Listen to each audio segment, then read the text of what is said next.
दोस्तों आज का जो एमसीक्यू क्वेश्चन है वो आईएएस 2023 में पूछा गया था। क्वेश्चन क्या है, निम्न के युग्मों पर विचार कीजिए। नामचा बारवा गढ़वाल हिमालय, नंदा देवी कुमाऊं हिमालय, नौकरेक सिक्किम हिमालय। इसमें से बताना है कि कितने कथन सुमेलित है। ठीक है, तो अगर आपको थोड़ा बहुत आइडिया है पहाड़ों का तो आपको ये समझ में आता होगा कि नंदा देवी जो है वो कुमाऊं हिमालय में है।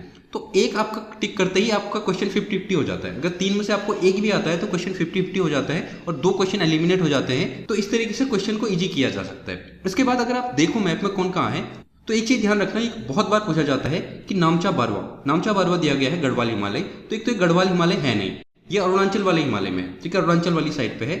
दूसरी इंपॉर्टेंट बात नामचा बारवा के बारे में, जो हिमालय है, हिमालय नामचा बारवा के बाद टर्न ले लेता है, ऐसे घूम जाता है। ठीक है, थोड़ी सी साउथ डायरेक्शन में, दक्षिण की दिशा में घूम जाता है।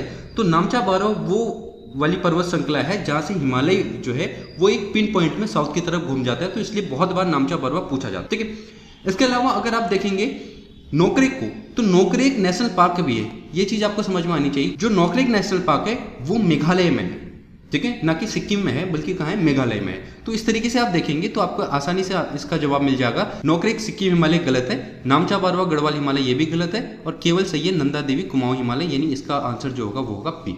इसके अलावा अगर आप ज्योग्राफी को बेसिक से सीखना चाहते हैं तो हमारी 3D एनिमेशन सीरीज फॉलो करिए। यूट्यूब में जाके हमारे चैनल को सर्च कीजिए, और ये जो 3D एनिमेशन सीरीज है बहुत ही इसमें बेसिक से समझाया गया है। आज के लिए